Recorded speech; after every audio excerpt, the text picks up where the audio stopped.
Hey, what are you guys doing here? Welcome to my channel. I hope you guys enjoy these AYAMA-based practices, and remember to hit the subscribe button below. Let's go practice now. Hey guys, welcome to my studio. I'm Yogi Aaron, and today we're going to dive into how to open up tight hips. So a lot of people are always so obsessed with getting their hips open. Before you do this video, I want to invite you to think about, why do I need open hips? So, from an applied yoga anatomy and muscle activation perspective, one of the reasons why you're dealing with tight hips is because there's a feeling of instability in the body, and the body is tightening those hips up as a protective mechanism. So from an AYAMA perspective, what we want to do is get those muscles firing properly, working and doing their job, and holding the pelvis and the spine in proper place. Today I'm going to run you through just some very quick drills in how to get some of these hips working properly, and then you can see the results afterwards. Of course, there is an extended version on some of the other videos I'm doing, and one of the major muscle groups that we want to look at in the hip flexors is the psoas, psoas major to be more specific. So stay tuned for a future video when I talk more about the psoas and break it down. Make sure to hit the subscribe button below and hit that notification button, that one that looks like a bell, and so that you can stay up to date with what I'm doing. So the psoas, as I was mentioning, is one of the most important muscles that we want to make sure is activated. So we're going to hit that one first. But before we do that, I want you to just come and just do a test. And I always love to just test. And come into this pose called butterfly pose, Barakonasana, and just kind of feel it for a moment. You can, have your hands on your ankles just resting, but I just want you to notice the stability of your body in this moment. How far are you able to get your knees to the floor without pushing? Just where do they drop to in their natural range of motion? Okay, let's dive in, do some of our drills, and then come back and retest and check Barakonasana to see if any improvement happened. Okay, so first of all, come onto your backs, bring your feet into bridge feet, and then cross your ankle over your knee. Bring your right hand over towards your left knee. Now, the placement is just below the knee or above the knee, depending on your perspective. So you're going to bring the heel of your hand there. Now, I'm not going to let my shoulder come off the floor. My shoulder is going to stay down. I'm just going to bring my hand here and then bring the knee to the hand. And I'm going to push the knee into the hand. Now, there's a few hip flexors that are working right now, but the key one is psoas. And just hold that for a couple more seconds. Do it again. Release and do it again. And hold 2, 3, 4, 5, 6, and relax.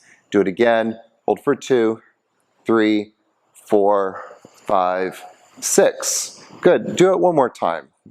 Hold for 2, 3, 4, 5, 6. Now, what I'd like you to do is straighten your legs. Do an external rotation on that leg and just lift that leg up. Good. Now the leg may feel a little bit heavy to you. Really keep the opposite hip bone on the ground. Slowly lower the leg down. Good. Lift the leg back up. Keep that external rotation alive. And you might notice it's a little bit easier this time. And then back down. And we'll do it again. 2, 3, 4, 5, 6. Awesome. Bring the legs back into the bridge. Bring the right foot across the left knee. Bring that left hand. Again, you're not lifting the shoulder up. Just bring the left hand towards the knee and then bring the knee to the hand. So what you're doing here is the knee is pressing into the hand for 2, 3, 4, 5, 6. Relax. And do it again. And hold for 2, 3, 4, 5, 6. And relax. And do it again for 2, 3, 4, 5, 6. Relax. And do it again for 2, 3, 4, 5, and 6. And relax. Straighten those legs out. You're going to turn that leg outward, do an external rotation on the right leg. Bring the right leg out to the right about 30 degrees and then lift it up. Really try to keep this left hip down, the left pelvic bone moving towards the floor. Lower that right leg. Very good. And then come back up and hold for 2, 3, 4, 5, 6, and come back down. And hold for 2, 3, 4, 5, and 6. Very good. Okay, so come on over to your side now. I call this pillow talk pose. What you're going to do is bring your knees together, bend your knees and kind of bring them forward. And then very slowly, you're going to lift that upper knee up. Now be careful not to lean back here because some of you are going to think, oh, I need to lean back to get that leg up. That's actually not what we're doing. You're going to feel this in the right glute, probably more like glute med and a little bit of piriformis. These are two really important muscles. Slowly lower down. These are really two important muscles to make sure that they're engaging properly so you have a lot of mobility in your hips. If you have tight hips, probably those couple of muscles are something to think about. Slowly lift that knee back up. There you go. Now, today we're doing just a quick abbreviated version of some of these poses. Come on back down and then lift back up. So just something to think about. The full extended version is on other videos that I'm doing. Slowly come back down and lift back up one more time. So if you want to get the full enchilada, as my mother would say, you have to go back to the videos library and search through them. And I will put some links into this video into some of the other ones. Come on to the other side now. So flip around. Very good. And then bring the knees forwards and lift that other knee up. Very good. Nice. You might notice that one side sometimes is easier than the other. Lower down and lift back up. So see if you can feel that in the glute. Remember that you're rolling forward but lifting the knee away. Do you feel that in your glute right now? It's kind of nice. And slowly down and lift back up. And slowly down. So what we're going to do next is you're going to straighten the legs out. Now you can keep holding up your head or you can let the head come down. It doesn't really matter here. What I invite you to do is feel relaxed as possible. I know it's hard. Now you're going to lift your left leg up just a little bit. I want you to internally rotate it. Don't internally rotate it so you flip your whole pelvis around or forward, but just rotate it enough that you can feel the inner thigh rotating and then lift the leg up as high as you can. And hold for 2, 3, 4, 5, 6, and slowly down. Relax the leg, lift it up a little bit, do that inner rotation, and then lift the leg back up. Nice. Very good. So now again, we're getting into a couple of important muscles. One of them is TFL, slowly lower down. The tensor fasciae latae is one of those muscles that can really bind up the hips, if you will, really limit mobility. Inner rotate that leg, lift it back up. So we really want to make sure that the TFL is working. A lot of people have tight TFLs, tensor fasciae latae, and slowly lower down. Relax it. Bring the leg this time to neutral and then lift the leg back up. So as I was saying, a lot of people have really tight TFLs. See if we can lift it up a little higher and lower down. Relax and do it again. And a lot of people have really tight TFLs and they spend a lot of time rolling on balls or rolling on foam rollers and that sort of thing. And what I can tell you is, slowly lower down, if you follow this program properly, you won't need to do any rolling. And the rolling, people are always going to be rolling because they've never fixed the problem. Slowly lower back up, raise back up. 2, 3, 4, 5, and 6. Good. And relax. Nice. Now this time what you're going to do is you're going to externally rotate the leg. So we're going to do the same thing, but externally rotate it and then lift the leg back up. And you might notice a little bit more range of motion here.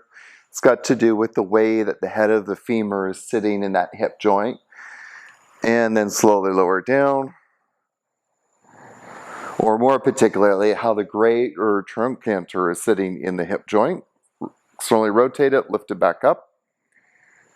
Nice. Again, try not to lie back or lean back.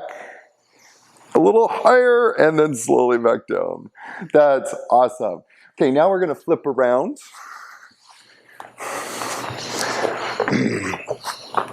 Nice.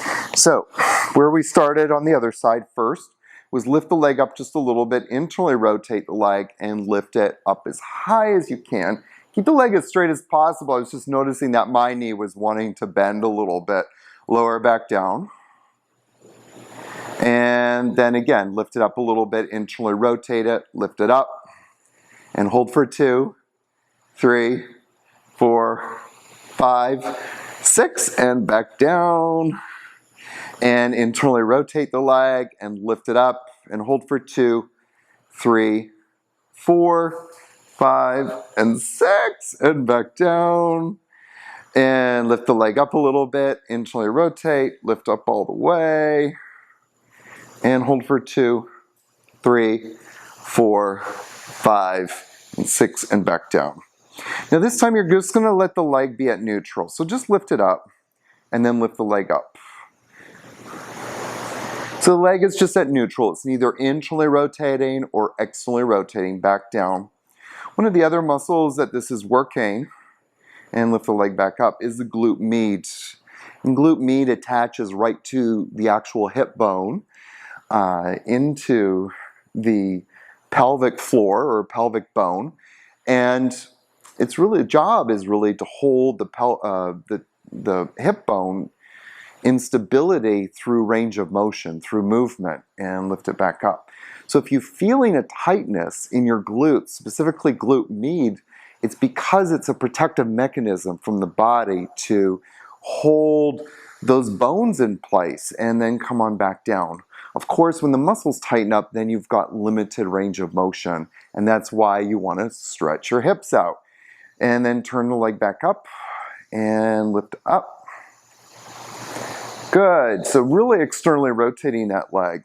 So what we want to do is start to get those muscles stronger through ranges of motion. And that's what we're doing here. We're dynamically externally rotating the leg, and we're dynamically lifting the leg up. This is a very different approach to what a lot of other yoga people do, because normally you would have a strap and you would pull the leg over the head and slowly come back down. And then externally rotate the leg, lift it up one more time, lift it up. And now we're dynamically moving the leg through my ranges of motion. Okay? Come on down. Very nice. Now one of the things we're going to do next is a little bit of adductor. So you're going to bring this foot a little forward and then lift the bottom leg up. You don't actually have to lift it up that much. So don't go for as high as you can, because then you're going to start using other muscles. Just lift the leg up just a little bit and then slowly down. And lift the leg up again and hold for 2, 3, 4, 5, 6, and back down. And lift up again, 2, 3, 4, 5, 6, and back down. Good. And then let's flip over to the other side. And again, bring that top foot over, the top leg over, and then just lift the bottom leg up a little bit. Now you can see that I'm poking into my adductor. Specifically, I'm on adductor longus, adductor longus, and then back down and lift up. And so as I'm on adductor longus, I'm actually feeling it contracting, and my brain is reestablishing that connection and then come back down, reminding the muscle to contract and contract on demand. And that's what stability is, when your muscles have the ability to contract and contract on demand. Slowly come on down. Now come onto your stomach, and we're just going to hit some glutes. So come on to your stomach and bend the knee.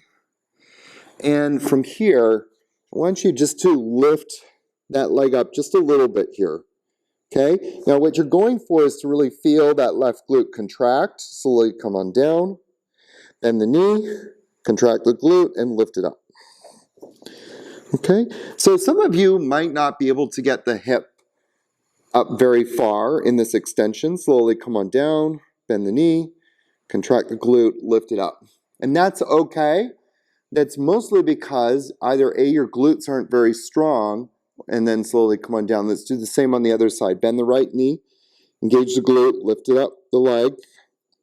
And so we want to work on getting the glutes stronger, but we also want to improve their contractibility. Slowly come on down. Good, bend the knee, come on up.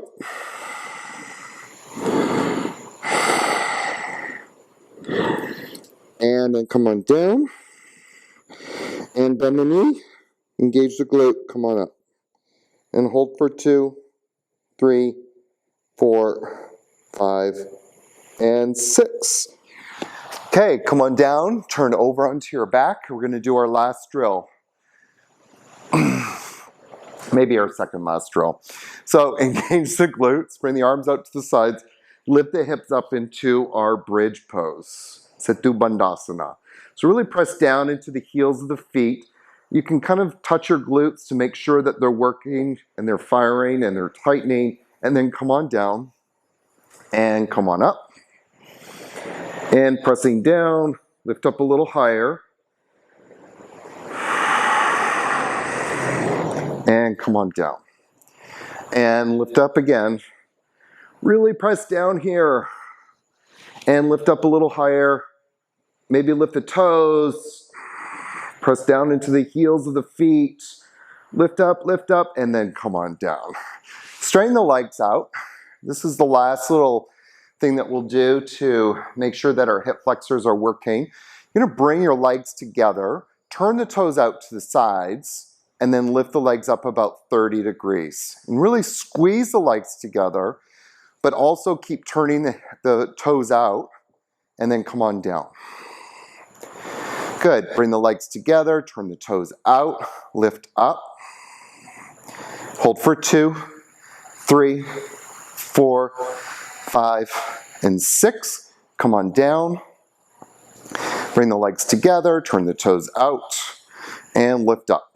And hold for 2, 3, 4, 5, and 6. And come on down. And we are finished